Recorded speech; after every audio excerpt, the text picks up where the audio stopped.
Good morning. How is everybody today? Decided to do a random live stream in my office. Just been back this week, so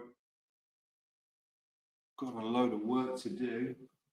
I'm actually working on a SIN watch at the moment. SIN watches usually house ETA movement, so the SIN watch that I've got today is an ETA. Sorry, it's a FW200 movement, and I'm doing a full entire service on it and changing the center wheel because the center wheel on it was damaged, and mainspring, full rebuild, re-oil, re-time. So I'll be working on that. Also, just sticking to my emails and getting all that stuff done. I'm just trying to juggle a few things since I've been back. I've not only just really got back into work today.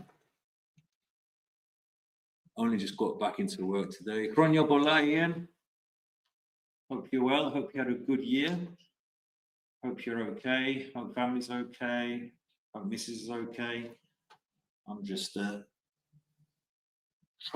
January is always an interesting month because, especially in the watch industry, because it is pretty quiet on sales side, but you'll always get individuals that want their watches booked in for servicing or links taken out because of watches that have been bought, for Christmas or even January birthdays. So yeah, so just going to now start on my SIN watch. So if anyone's got any questions, feel free to ask.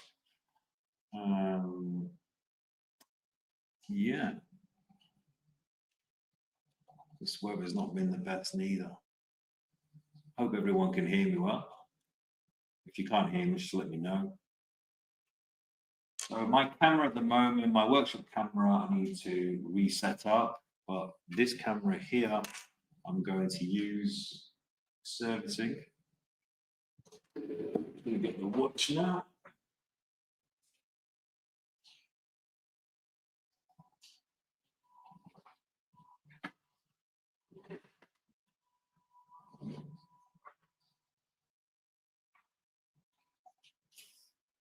So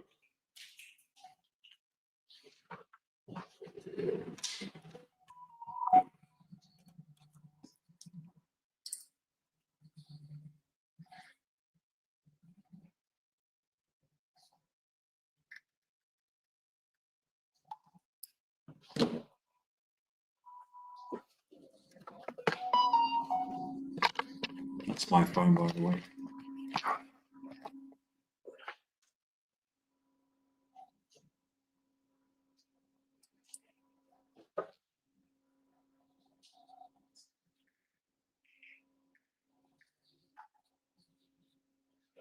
Going to be looking at the comments, so feel free to ask any questions.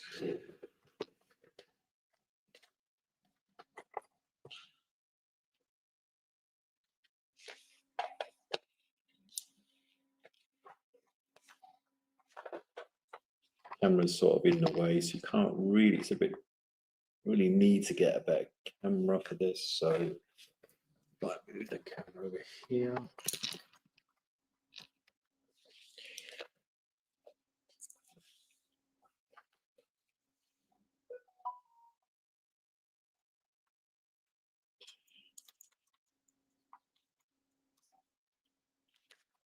Just going to grease the keyless work.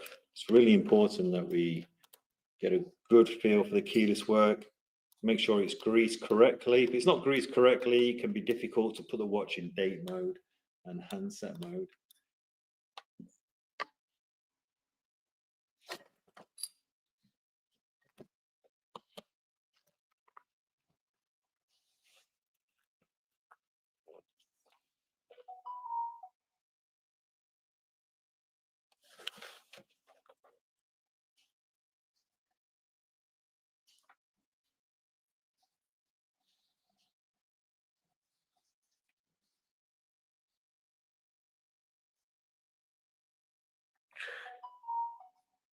That is my phone buzzing away,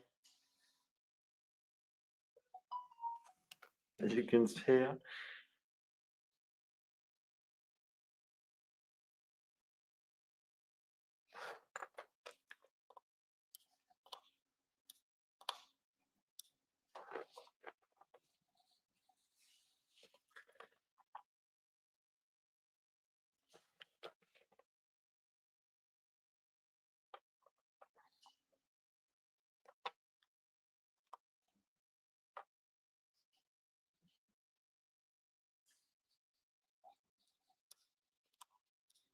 So I've already oiled the balance. That's already been done. I did that previously.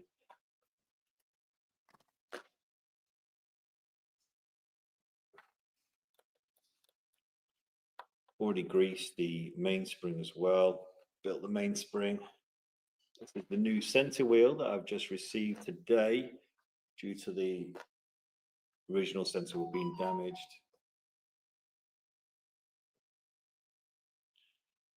It is the correct height as well. You've got to make sure, make a note of the height of when replacing center wheels.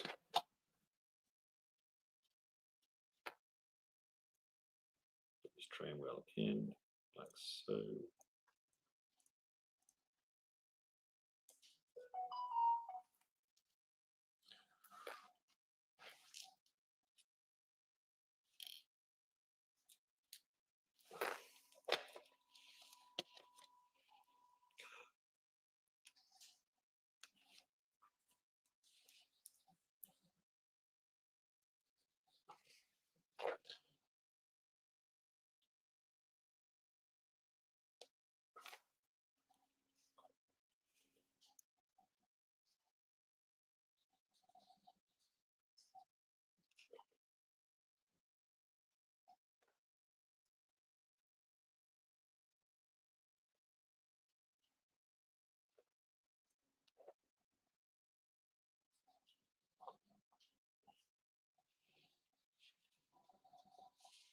And the train bridge.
Train bridge is on.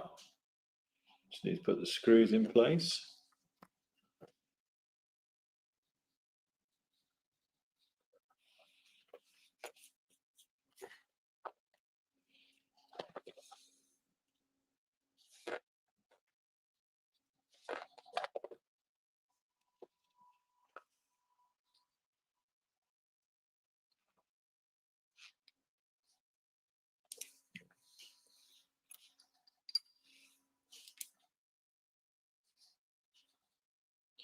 Screws on this movement are actually blued.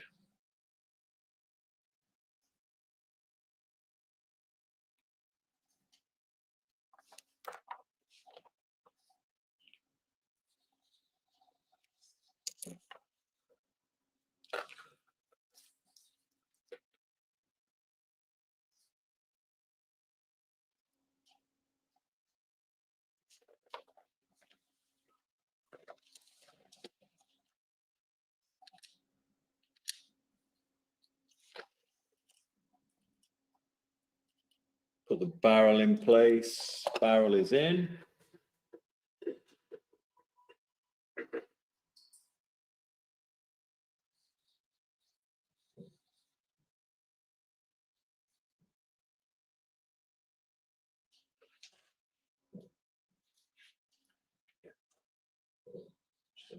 Cool.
Back to the watch. Now I'm going to place the barrel bridge.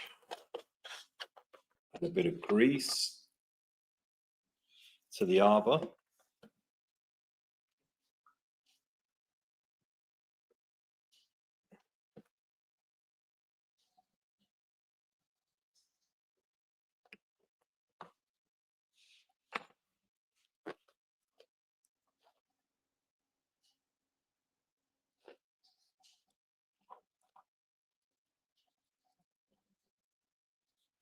Place 3 screws for the barrel bridge.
Intermediate wheel has a left-handed screw. The screw here is left-handed. Doesn't look left-handed. Usually there's 2 or 3 extra notches for left-handed screws, but this is actually left-handed.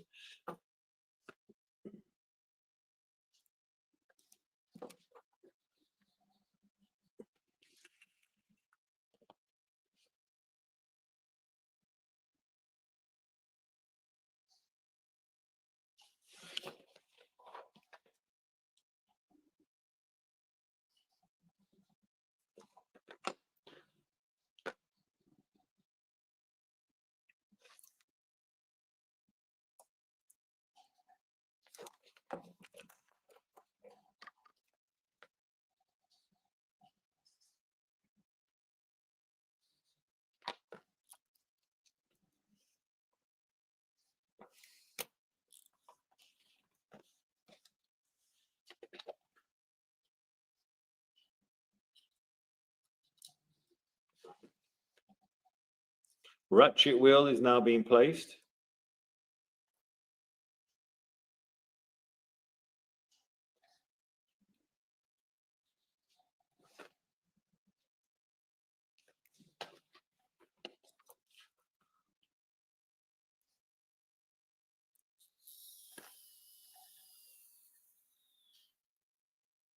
Happy New Year, GMT. Fronia Bollare.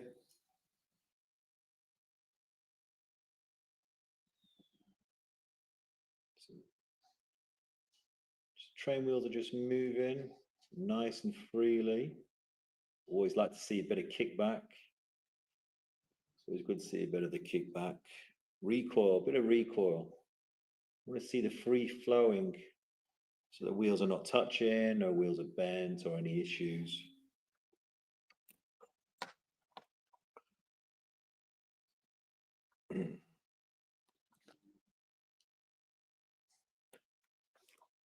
No harm moving the train wheels, even though they're not greased, oiled. Should I say oiled? See how nice, free flowing they are.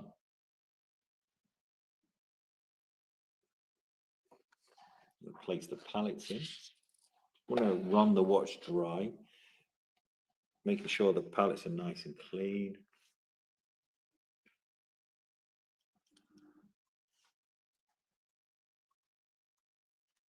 Now, embarrassingly, I've managed to forget to put a certain part in. I must admit, I've done it quite a few times. So pallets are just going in. Always good to use an eyeglass. Good to use an eyeglass all the time.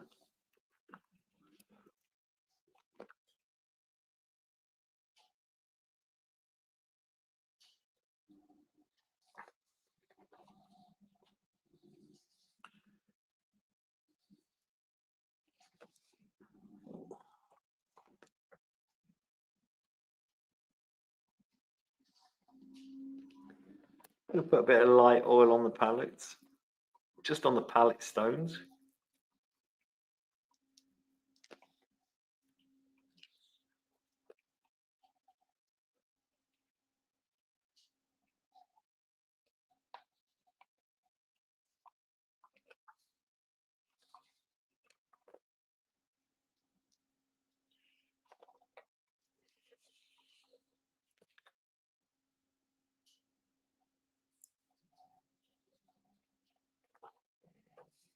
It's important to get the oil, not too much oil. You just want to see just the right amount of oil on the escape wheel.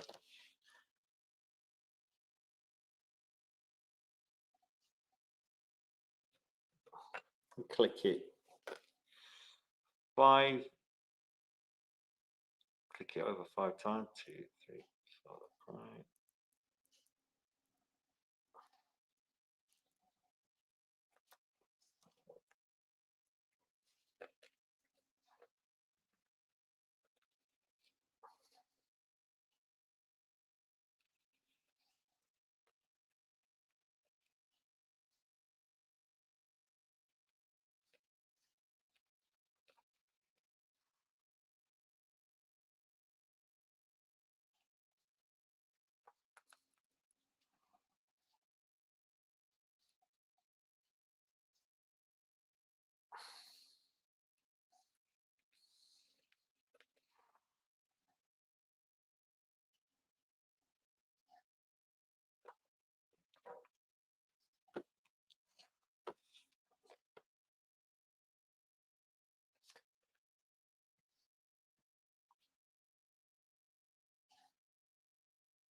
Pallets are done.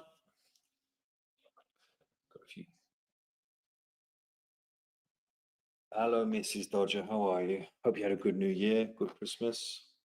Just working on a SW200 based on an ETA 2824. Belongs to a Sin watch. Customers complain that the watch isn't keeping time and stopping and starting. Center wheel's been replaced. Mainspring. Must admit, it's been a bit of an interesting watch to work on due to the movement not be playing ball. Place the balance in. Where we go with the balance.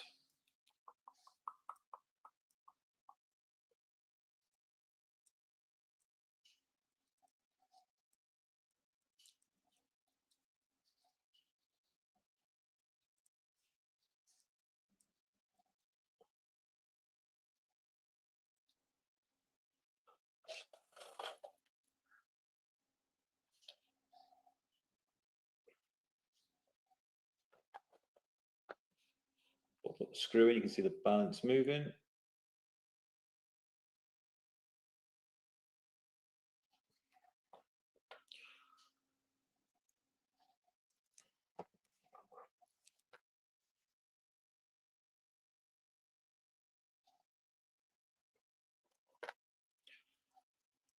Make fully wind the watch. So only the pallets have been oiled, greased, oiled. Train hasn't. Just want to check to see what the timekeeping is like before I start oiling or greasing the rest of the watch. I think it's time to tidy up my workbench. Wow.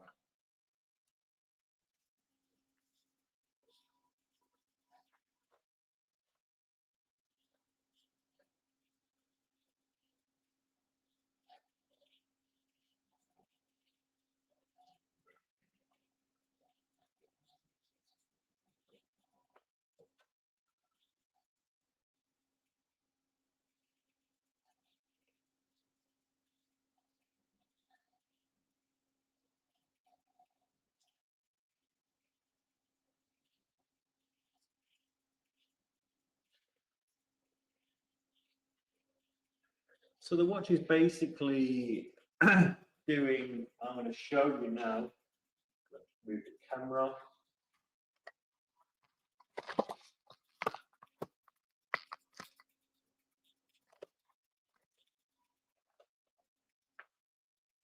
So I've got the time machine here. So this is before, I oil or grease anything. So you've got the timing here. Now this is dial down. So I'm going to move it to dial up, but just try and move in all different positions. So dial up.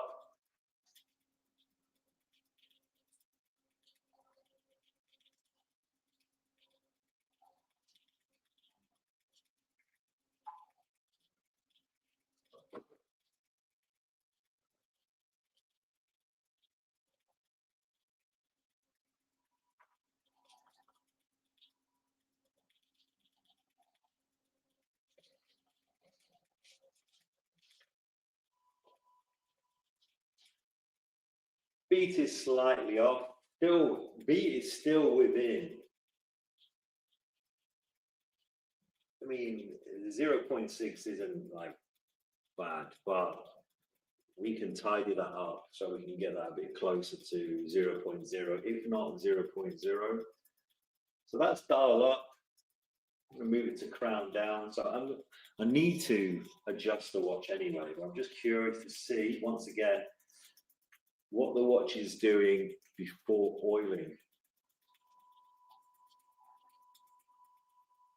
Crown down.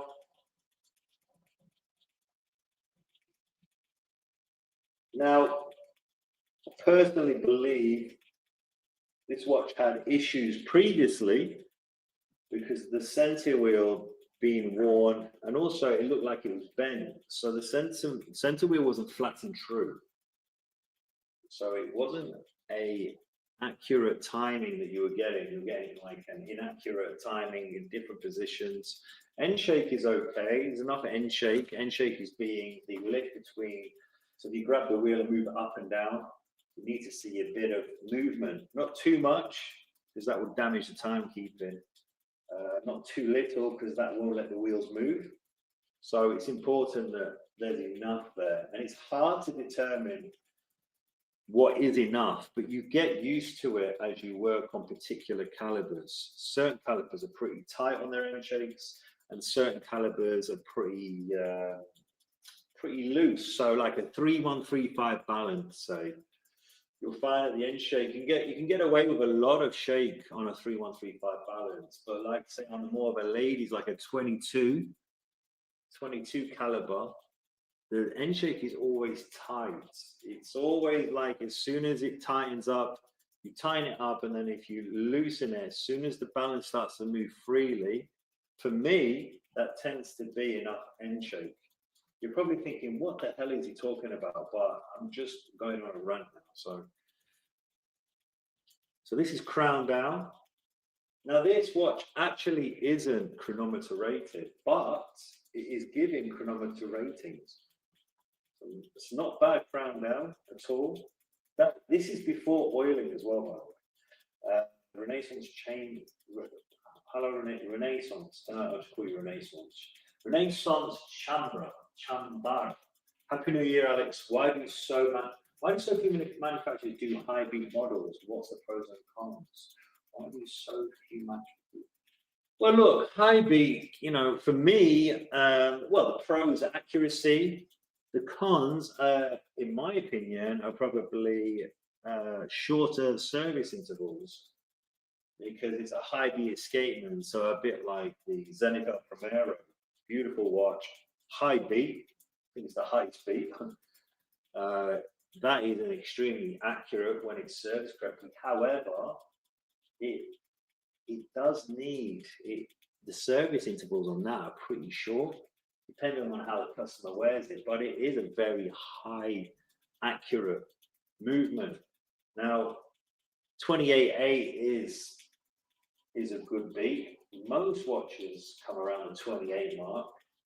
So I always find that these watches service intervals tend to be longer, 3 to 5 years, 4 to 5 years. And also accuracy isn't bad as well. So this is crown down. Then we're going to move to crown right, sorry.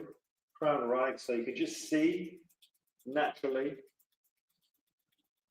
the watch is going to just suddenly, it's going to suddenly lose, and the timekeeper is going to suddenly go off. Then it's going to find its pace.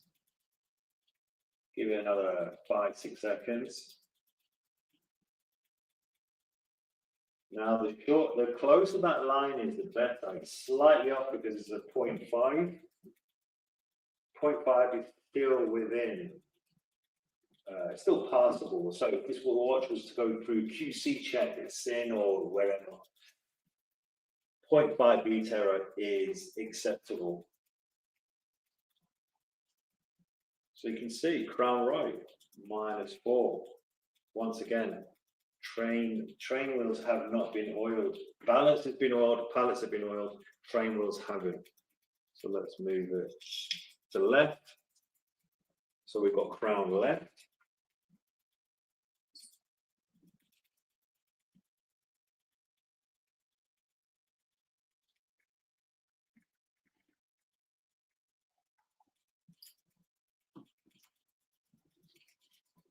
Just let it settle. We have a huge amount of people. We have 4 people watching. Better than nothing. Nothing wrong with that. But 0.8. That's a big. Well, for me, that's pretty big difference. So now I'm going to put it in crown up. And then I'm going to oil the train wheels.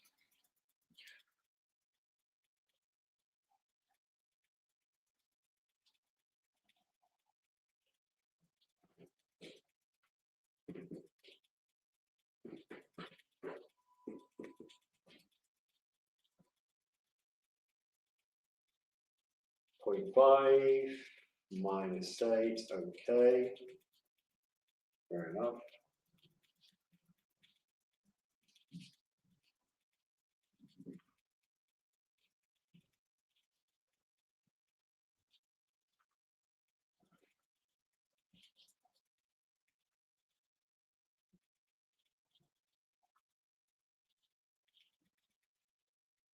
Okay, so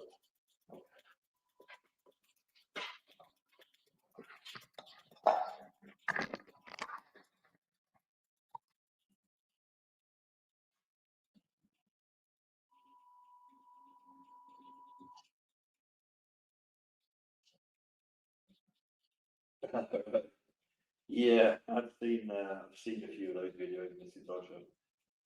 It's because they get used to what they're doing.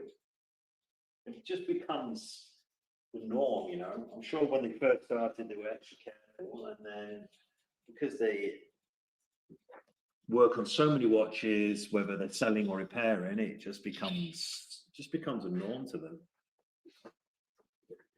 So, going to oil the train now. This is a universal movement holder that I'm using, meaning that it can be used for any movements to a certain size. So we're just going to use 9010.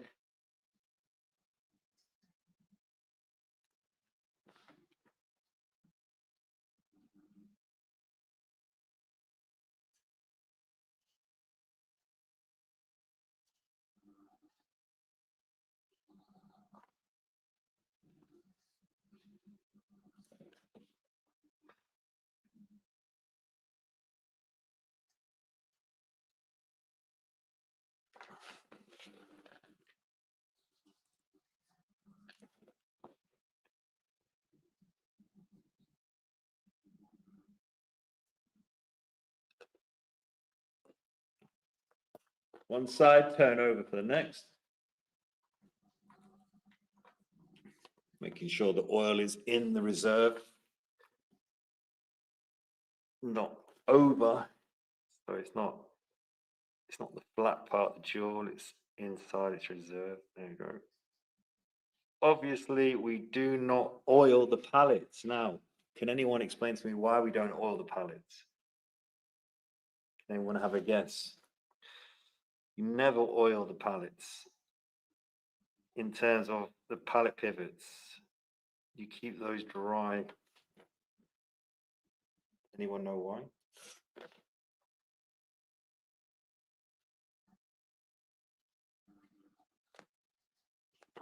That's done.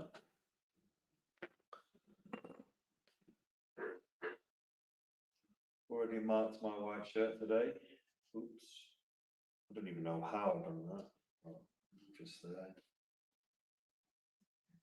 So, Mrs. Dodger, the reason why you don't oil pallet pivots is because it slows the escapement down. Pallet pivot should always be dry.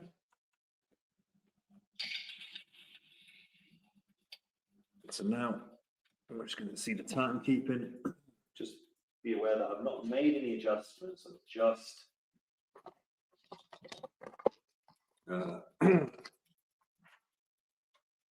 oiled the watch. Seems to be a bit of interference there. You see the specks, the dots.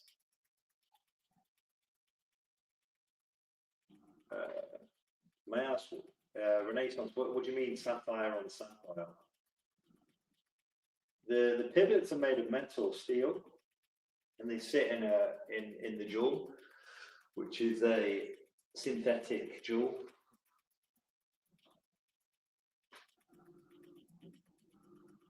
Yeah, that's right. The jewels have recesses, like olive recesses. So if you can imagine like an olive that's cut in half, you've got the recess and the oil goes into the recess, and the pivot is right at the bottom, and it slowly oils the pivot.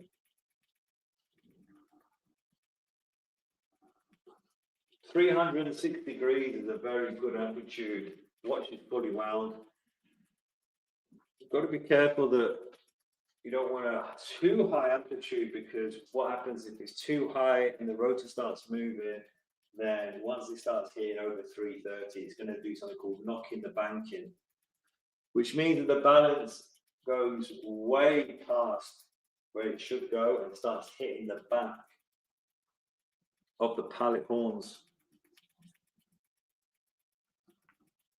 This is due to either it can be due to mainspring not being greased correctly, or even the wrong mainspring, or too tight in shape. There's many reasons knocking the banking can happen.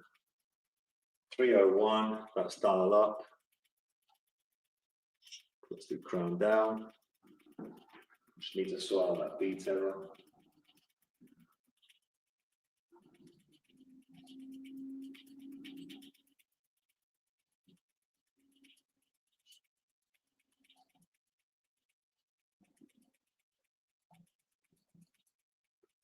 See how usually amplitude becomes less in hanging positions. Hanging positions means where the balance is in basically hanging position, where both pivots are now, due to gravity, and now being forced down, more friction. If it's dial up or dial down, it's one pivot that is doing a lot of the work and one is resting, so to speak. But hanging positions is where both pivots are against gravity, so then there's more friction, so you'll tend to see amplitude being moved down. So let's say if you half wind a Rolex, it's always good to see what amplitude is in different positions. Really important. It has to be a certain amount, 200 I believe. 3135, it has to be 200 plus, half wound. If that's the case, the amplitude is good, then whatever is fully wound is no problem. Obviously making sure that the auto work is working as well, and that is correct. So that's crown down, and I'm going to move crown right. Crown right. If anyone has any questions, please feel free to ask.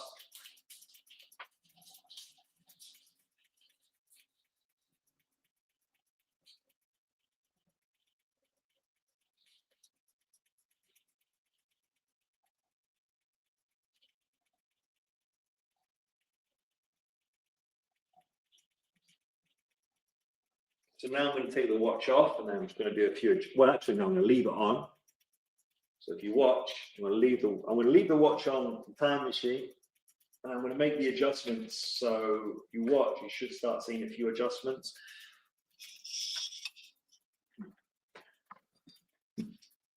Flip the movement over. So now I'm going to adjust the beat error. Ignore the rate, it's going to settle. Got the watch dial down now. Just need to adjust the beat error.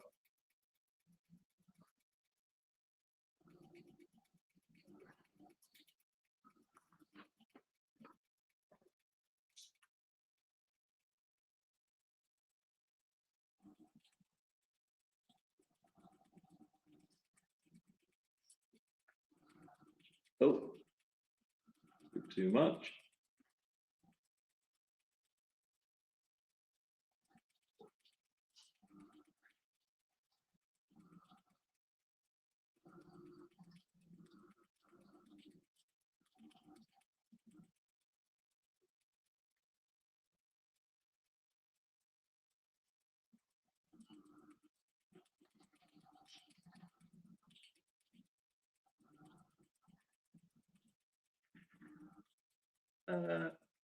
Yep.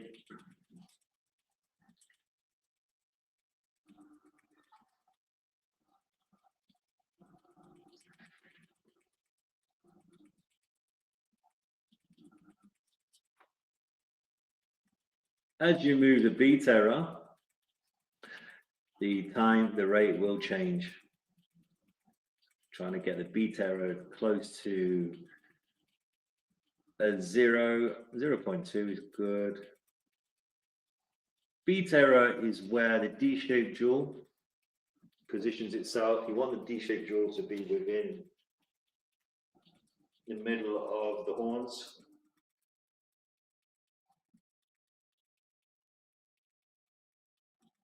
So now I'm going to adjust the rate.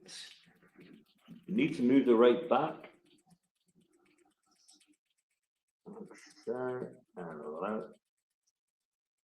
There we go.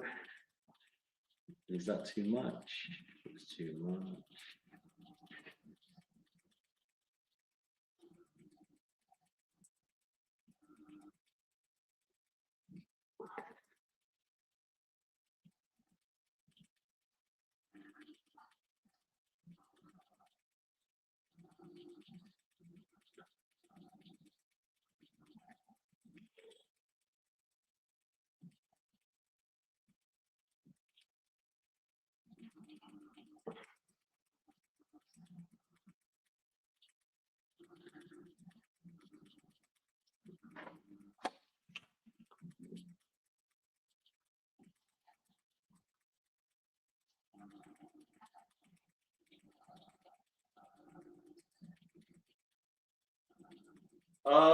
Good morning, Amateur Stereo. Hi, Alex. What do you think about cheap Chinese time machines? I like with Wheezy number.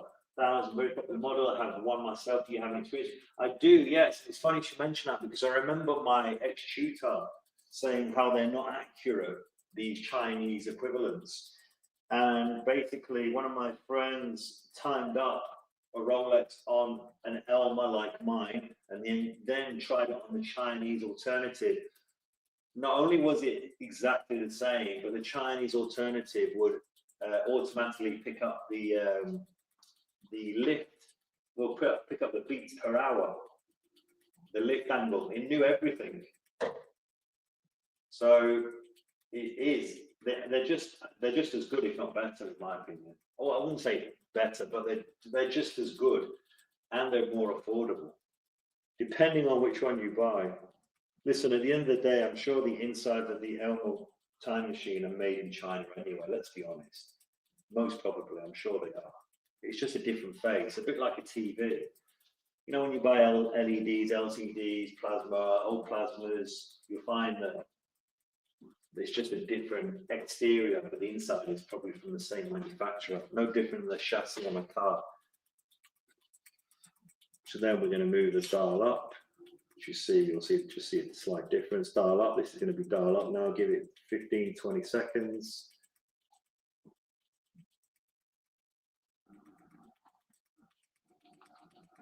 So once again, this watch is not chronometer rated, but it's given very, very nice timings.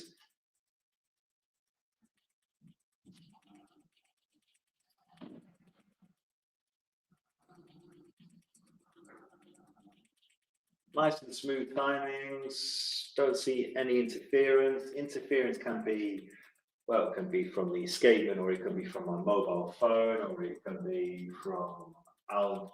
You know, these microphones are very, very. They did pick up anything. So we're going to have. Let's do crown up.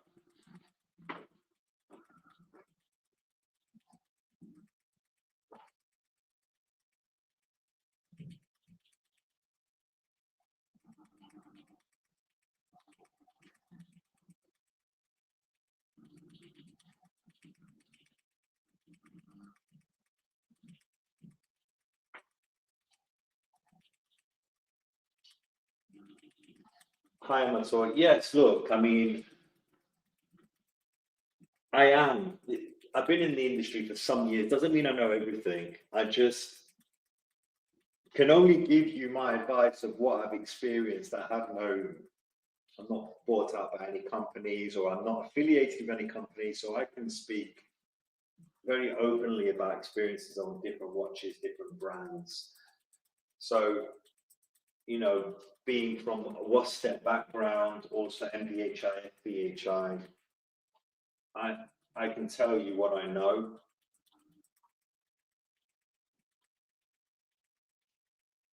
Now that's crown up. Let's do a bit of crown down. Now there's one part that I forgot to fit. That is pretty important. Embarrassingly, I forgot to fit it. It always, it just, some reason, not always, but it's something that I just sometimes just completely forget. I always obviously fit it in the end, but there's one part that is, it does something to the watch for you to set it correctly.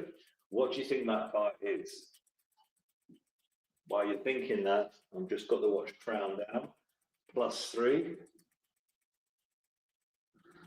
And then we'll do crown left. So you can see I'm going through all the different motions before I start building the watch up anymore.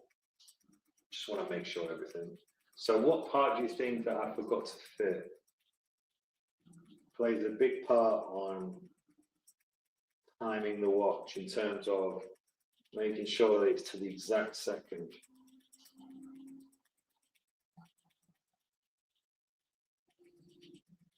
Does anyone want to guess? Does anyone want to jump on the stream and ask me?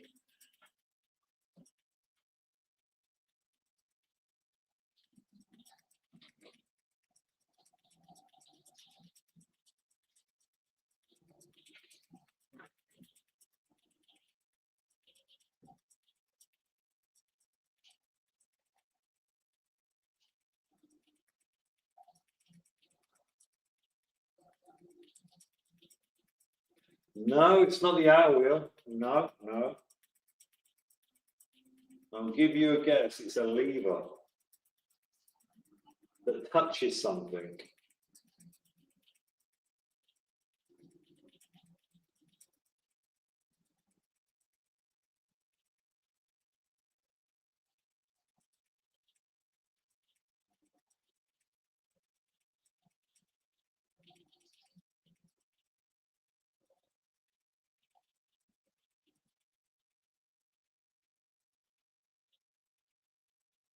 Cost of being a weight slave. Come on, don't be so hard on yourself. We've all got to earn a wage somehow. Anyone guess?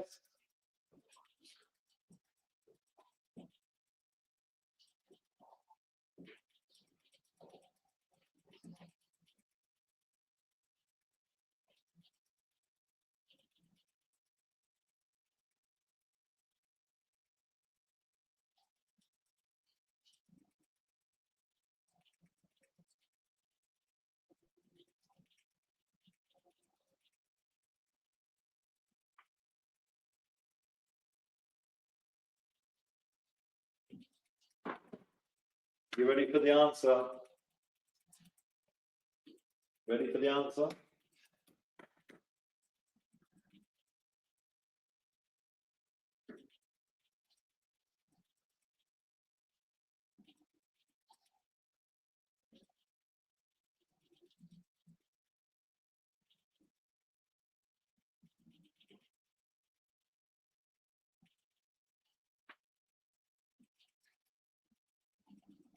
Okay, the brake lever.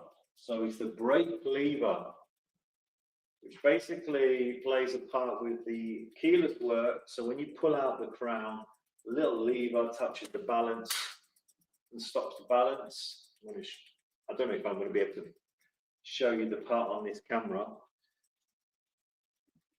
but that's the part that I forgot to fit. And I'm going to take this off.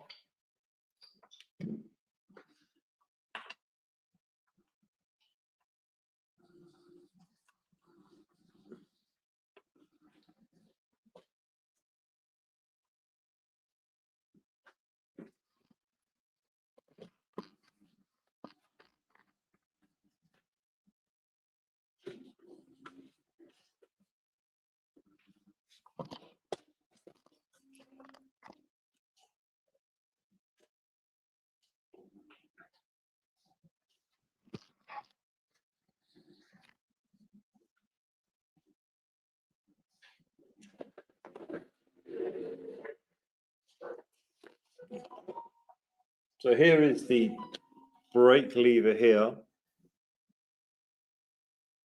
It's not easy to see, you can see the little lever there. So now I'm going to have to unwind the watch using plastic pegwood, not metal. Don't mark anything. Watch is already marked, to be honest, but I'm not going to add any more marks.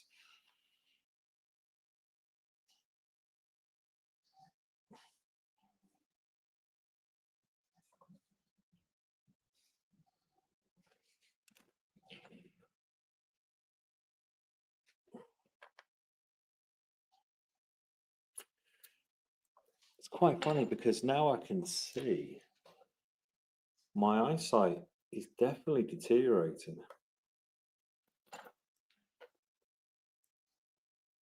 I don't know whether it's because now I wear glasses or I'm just getting older, probably both. So I'm going to make sure we don't interrupt the oil that's already, oh, come on. What's happening here? There we go.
Service that he did two it before a couple of times, and I almost forgot to put the lead before the barrel. Yes, yeah, it's very easy to forget.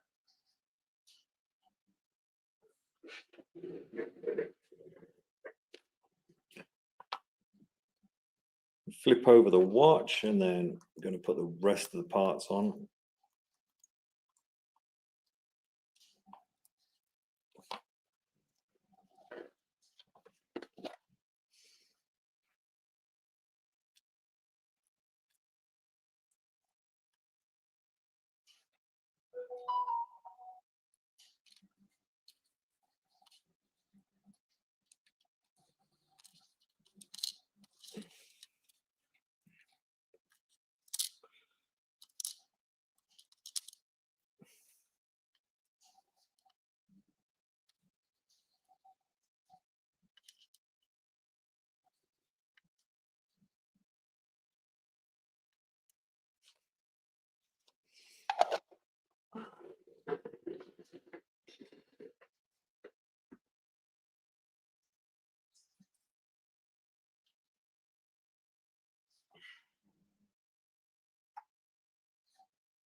Alex, may I ask what your previous job before you became a watchmaker? I'm just curious. So basically, I went straight into watchmaking when I was 18, 19, I think 18. I used to work with my parents at their shop, like most Greek Cypriots. They have like, they're in the catering, fish and chips or restaurants.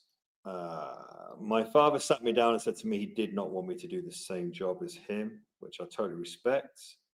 As much as it gave me, my parents, a great standard of living, it was extremely difficult and stressful.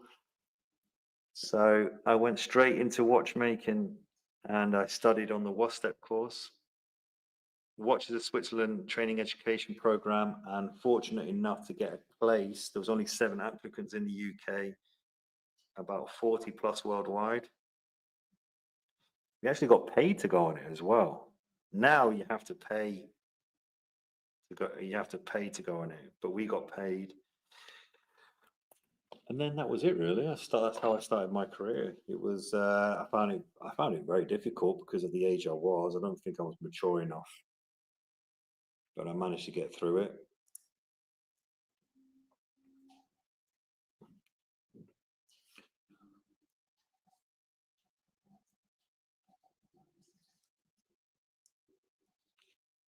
Just doing the keyless work now, fitting all the correct parts. Just fitted the hour wheel, the cannon pinion, minute wheel.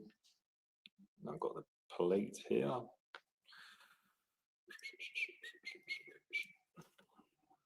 There we go.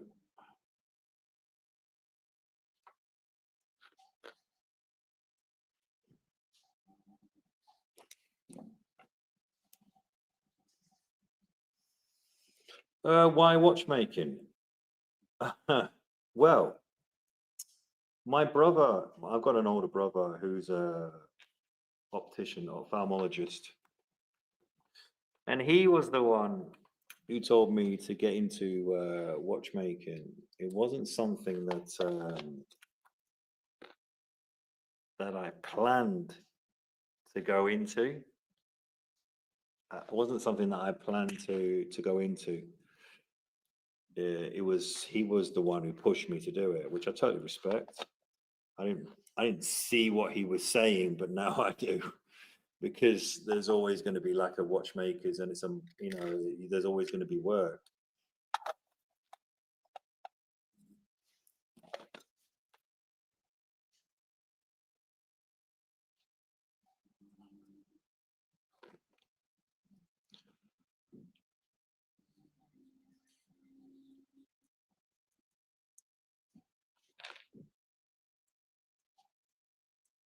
Let's put the hour wheel.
Checking the date function moving correctly. Needs a bit of grease. Okay.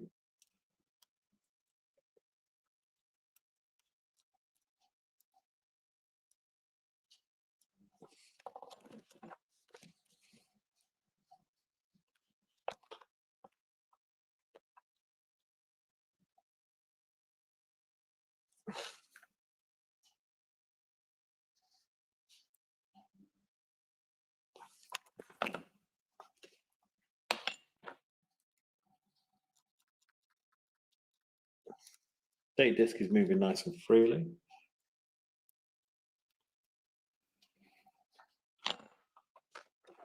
And the auto work I've done previously, I've already oiled and greased the auto work, which you can see in the pot there. That's the old center wheel.